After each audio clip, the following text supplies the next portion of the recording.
저는 원래 시를 썼고 친구들과 밴드에서 음악을 만들었습니다. 지금도 텍스트와 이미지, 사운드가 얽힌 어떤 시적인 순간을 만드는 데 집중하고 있는데요. 매체가 다를 뿐이지 계속해서 말과 글을 여러 개의 목소리에 담는 점은 변화가 없는 것 같습니다. 영상에서의 글쓰기, 공연의 형태로서의 설치 작업이라고 생각합니다.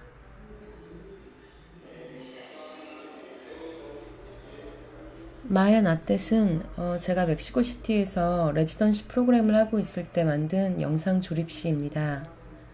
새로운 문화를 접하면서 그곳에 흡수됐다고 믿는 타지인으로서의 저의 정체성이 좀 부끄러웠습니다.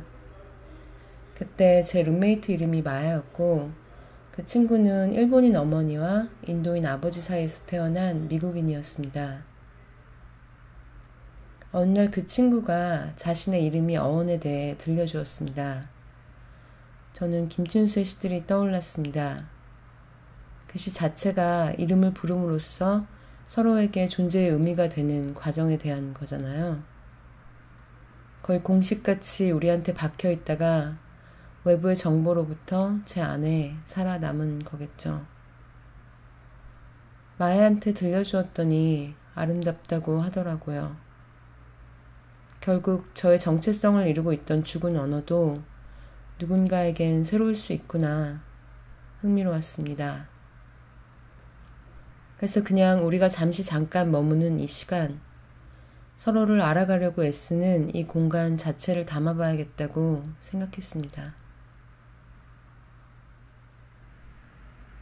우리가 임시로 머물던 거주 공간 자체를 창작을 위한 공간으로 매일 변형하면서 인공적인 마의 유적지들, 예를 들어 인류학 박물관의 모조 건축물들, 가짜 벽화 등을 배경으로 촬영을 진행했습니다.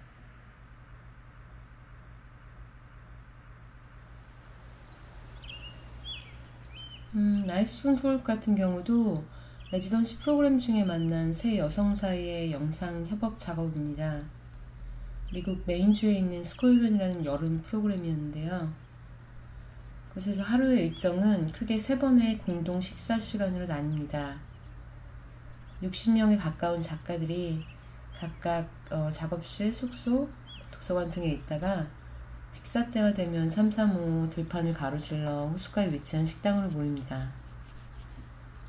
마침 춤과 먹는 행위의 연관에 대해 쓴 수잔 손탁의 에세이 그들의 감정을 기리며를 읽고 있었고 그 글 속의 한 문장 세 사람을 나이프스 폰 폴크로 가정하고 그들이 한 테이블에 있다면 서로 무슨 이야기를 할까 해서 셋의 이야기를 시작했습니다.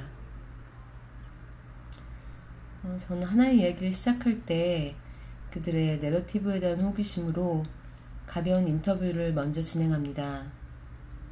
레일라에게 그녀가 페인팅에서 주로 쓰는 푸른 색조와 강박적인 선들에 대해 질문하다가 그녀가 어렸을 때 사진을 통해 복원해서 기억하는 것 같다는 파란 원피스에 관한 이야기가 흥미로웠습니다. 기억이 보는 것과 말하는 것을 반복하면서 다시 재조립된다는 점이요. 일시적인 경험을 스토리텔링의 연장으로 고민하던 저에게 나이프스 폰 폴크의 협업 작업은 어떻게 세 사람이 개별적으로 위치하면서 하나의 세트가 되어 서로를 먹이고 채우고 완성하는지에 관한 일종의 워크숍입니다.